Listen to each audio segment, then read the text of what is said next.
The following is a hockey podcast out of Vancouver and Surrey, British Columbia. It'll only consist of a lot of puck talk and even more BS, or in actual words, banter and satire. Enjoy, and as always, go Canucks go. Okay, so apparently Quinn Hughes is the NHL's biggest secret. Like one of those good secrets. You know what I'm saying? Anyways, can we talk about this on another episode of Locked On Canucks? You're Locked On Canucks, your daily podcast on the Vancouver Canucks. Part of the Locked On Podcast Network, your team every day.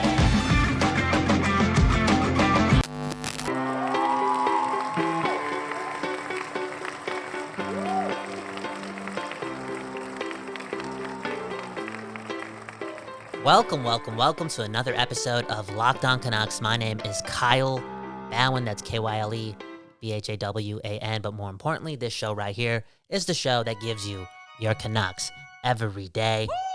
Man, oh man. You see me, yet you don't see Trevor Beggs if you're watching on YouTube or listening to this wherever you're podcatching from. And it's sometimes got to be the case, right? You got to pull through for your teammates, and it's pretty obvious that Trevor Beggs is injury prone, aka other things prone. And today he decided to take lunch, to eat, to choose A&W over you. Now, before we get to that, and Quinn Hughes and whatnot, I got to tell you that today's episode is brought to you by Sleeper. Go check out the Sleeper app and use promo code LOCKEDONNHL, and you'll get what? $100 matched. Up to $100 matched on your first bet. That is something else. Okay, terms and conditions do apply. Go see the app for all the details. And yeah, the details about Trevor Beggs and today his disappearance. And I'm not surprised. If you know anything about Trevor Beggs, he will do anything for a mama burger from A&W. And I think it's because he has a really, really close relationship with his mother. And this guy will do whatever it takes to not have to do anything else other than eat a mama burger with extra tomatoes. And Trevor, you made it. This is a miracle. I did not expect this to happen, but you are here. Last minute decision to not eat your food, I guess, for real. I'm glad you did it because the people need it. Okay, the people deserve you because for the first time in 47 years, this team has won 3 out of 5 games to start a season. So it's a big time in Canuck land, right? We're feeling good, and we're also feeling better since Quinn Hughes is being recognized slightly more. Now, I didn't know this, and I want to start here. ESPN predicted their top 100 players for this season. So I guess what they do is they talk to 50 people, and they're like, you know what? At the end of the season, who do you see being in the top 100 based on how they did this season? And Quinn Hughes was below Seth Jones. Yeah. So I'm going to let you take it. I'm going to let you take it. Okay? Go. Man, I'm telling you, we've talked about it before, and I know we roasted the Athletics hearing pretty hard when Quinn Hughes was a 3B player on their list, tier below William Nylander. Ugh. But yeah, I read that ESPN list recently, and I almost pooped my pants, man. I'm not going to lie, because Quinn Hughes is the 80th best player in the NHL. I think he was behind Shea Theodore, Seth Jones. I think he might have even been behind, James Van Riemsdyk, Noah Cates. No, I'm making those guys up. I think. But I don't know, man, because this Eastern bias is unbelievable, man. I'm telling you, people see Quinn Hughes. I always think about a guy like Eric Branson too, Mr. Handsome, Mr. Chiseled Jaw. He gets a lot of places in life because he looks good. Quinn Hughes is getting nowhere because he's a small guy. Maybe not the most handsome guy in the world, right? But dude, he's one of the best hockey players on the planet.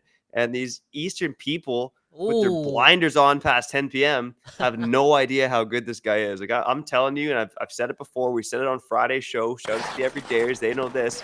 We said the Canucks are making the playoffs this season, despite losing 2 in a row. Just try to keep the fan base calm.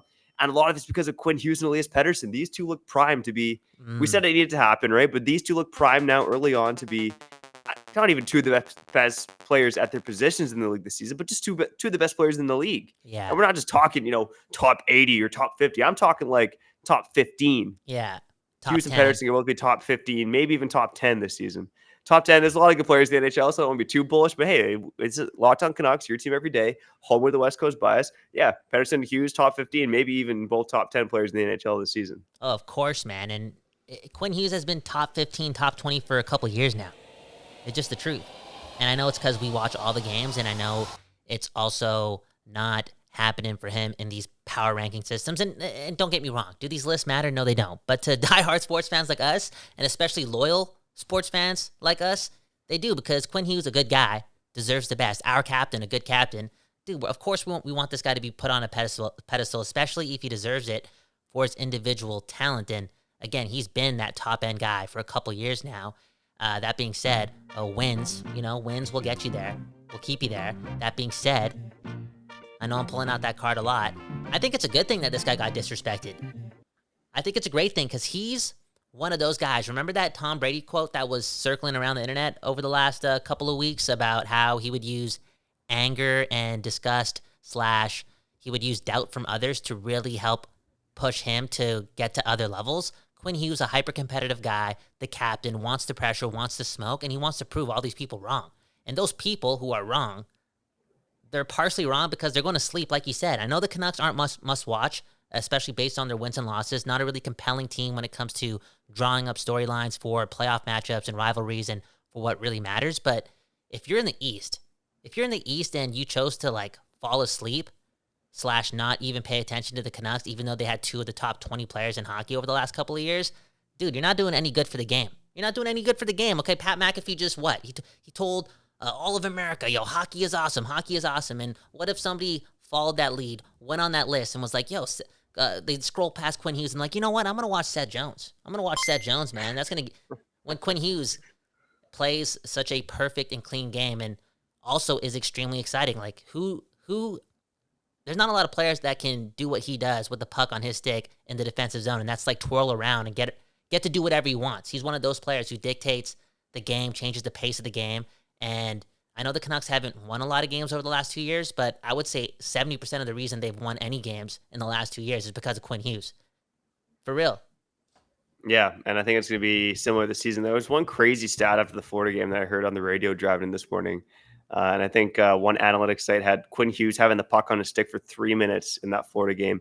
No player had the puck on their stick for more than a minute and a half. That was the next highest player in terms of puck possession. I mean, Quinn Hughes just always has the puck. Yeah. Think about that, right? 1/8 of the time he's on the ice, say 3 minutes out of the 24, 25 minutes he played, the puck's actually on his stick. Dude. And that's a good thing, man. That's a good thing. And I think, that's a perfect thing. He even had, it's a perfect thing. And Hughes had comments as well about being purposely trying to shoot the puck more. And shout out to Drance and that piece for The Athletic he did. But Hughes talked about in the past he would make a move to get around a guy, but he wouldn't have the shooting lane. Now he's purposely thinking multiple steps ahead. He's got to get around this guy in this manner to have the shooting lane to have a scoring chance. This guy really is elevating his game.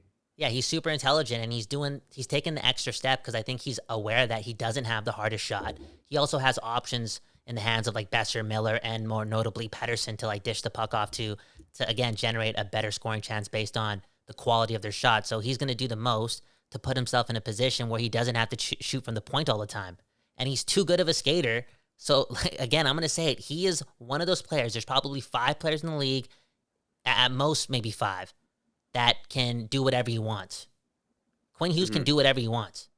He can. And it's actually the main reason why I've been preaching that the Canucks should really consider playing this guy 27, 28 minutes a game if they want to get off to a good start so they can give this team some momentum, because when he plays most of the game, the team just has a way better chance of winning because the puck is on his stick. He's just an incredible talent, but all this being said, again, I got to reiterate that he's been this guy for a couple years. He's been this guy, and it's scary that we've noticed it early, and I think the league's catching on to Quinn Hughes in general because he's elevated, but again, he's elevated.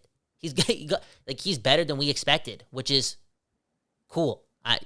Some could argue that last year was going to be not peak Quinn Hughes, but that's the same Quinn Hughes that we're going to get every year. No, this year it's pretty clear that this guy's a new player.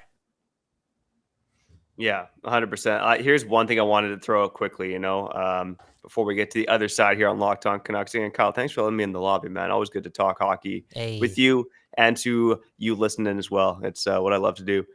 Goals for and against this season. So I'm just looking quickly at which defensemen have been on the ice for the most goals for in all situations. And, the names are pretty obvious, but, Cale Makar has been on the ice for 13 goals for and 2 goals against. Adam Fox has been on the ice for 8 goals for, 0 goals against. Charlie McAvoy, 9 goals for, 1 goal against. Shea Theodore, 11 goals for, 1 goal against. But you know who leads the NHL in terms of goals for percentage among goaltender or among defensemen who have, played the big minutes, been on the ice in all situations? It's Quinn Hughes, baby.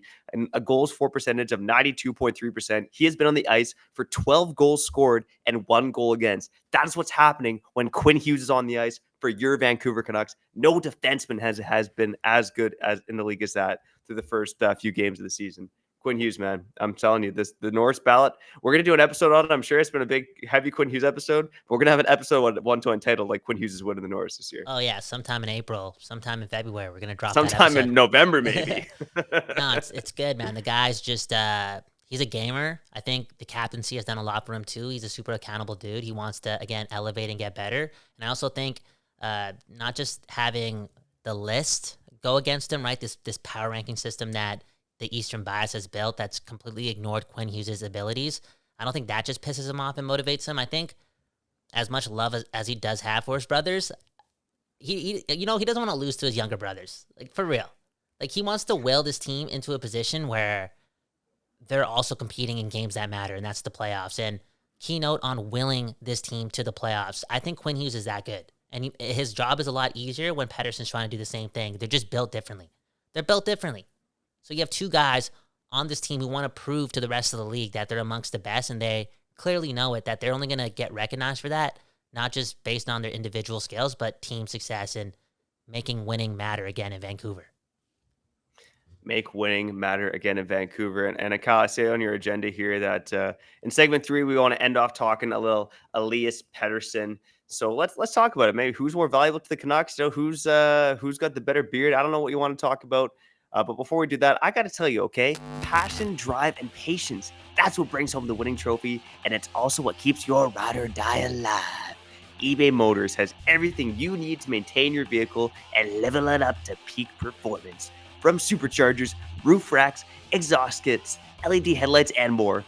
Whether you're into speed, power, or style, eBay Motors has got you covered. With over 122 million parts to choose from for your number one ride or die, you'll always find exactly what you're looking for. And with eBay Guaranteed Fit, oh baby, your part is guaranteed to fit your ride every time or your money back. Because with eBay Motors, you're burning rubber, not cash. With all the parts you need at the prices you want, it's easy to turn your car into the MVP and bring home that W. Keep your ride or die alive at ebaymotors.com. Eligible items only. Exclusions apply. eBay Guaranteed Fit only available to U.S. customers. All right, I got to say, I'm first overall in my fantasy league right now. And part of the reason why I'm kicking ass is because I'm using Sleeper. Picture this. Brock Besser scores a hat trick, maybe even 4 goals. The Canucks win the Stanley Cup. And if you want to win 100 times your money, you got to play daily fantasy hockey on the Sleeper app. These are all possible scenarios for this season, but to have a chance at winning big, you need to play daily fantasy hockey on Sleeper. As the official daily fantasy app of the Locked On NHL Network, Sleeper is my top choice for daily fantasy sports, especially daily fantasy hockey. With Sleeper, you can win 100 times your cash in daily fantasy contests. With studs like Phil DiGiuseppe, Andrei Kuzmenko, Jack Studnicka, he's got stud in his name, baby. Whoever you're picking, all you got to do is pick more or less on stats for these stars. Choose stats like goals, assists, saves, plus, minus, and more. You heard me, Canucks fans. 100 times payouts on Sleeper, so start paying attention and get your picks right so you can win big. Use promo code LOCKEDONNHL and you'll get up to a $100 match on your first deposit. Terms and conditions apply. That's Locked On NHL. See Sleeper's terms of use for details.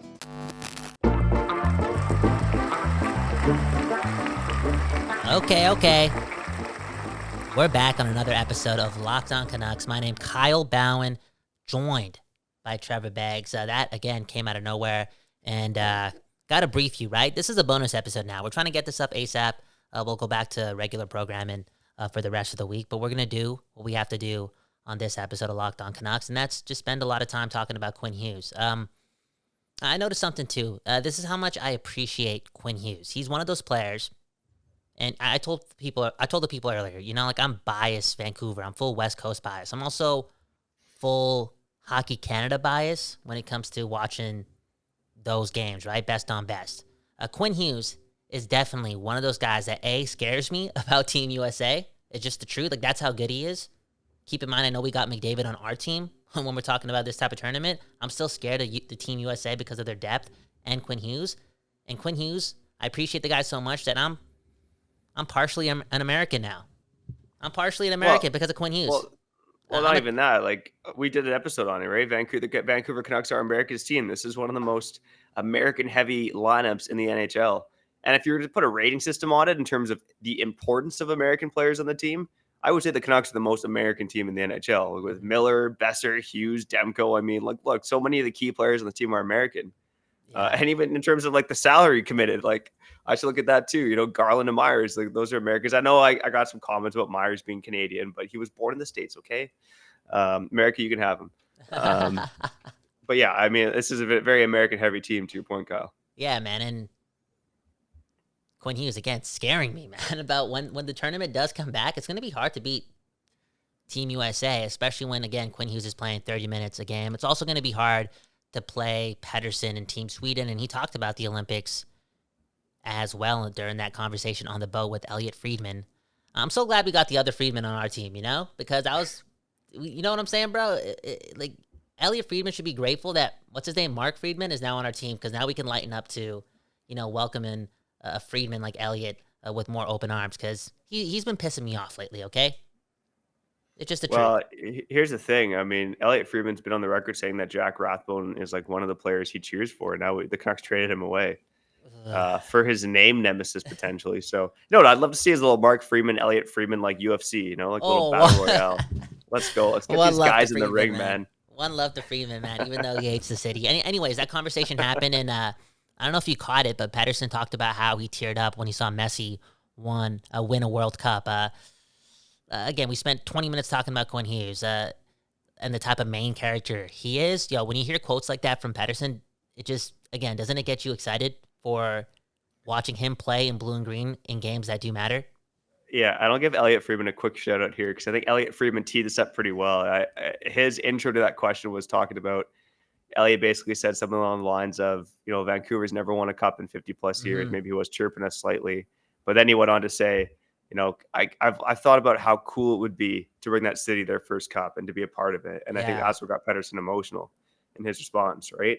Because you're not just winning a cup in Chicago or LA or Boston or a city who's won recently. Like, you're bringing a hockey crazy market their first championship. Like, it is going to be one of the most special cup celebrations of all time when it happens.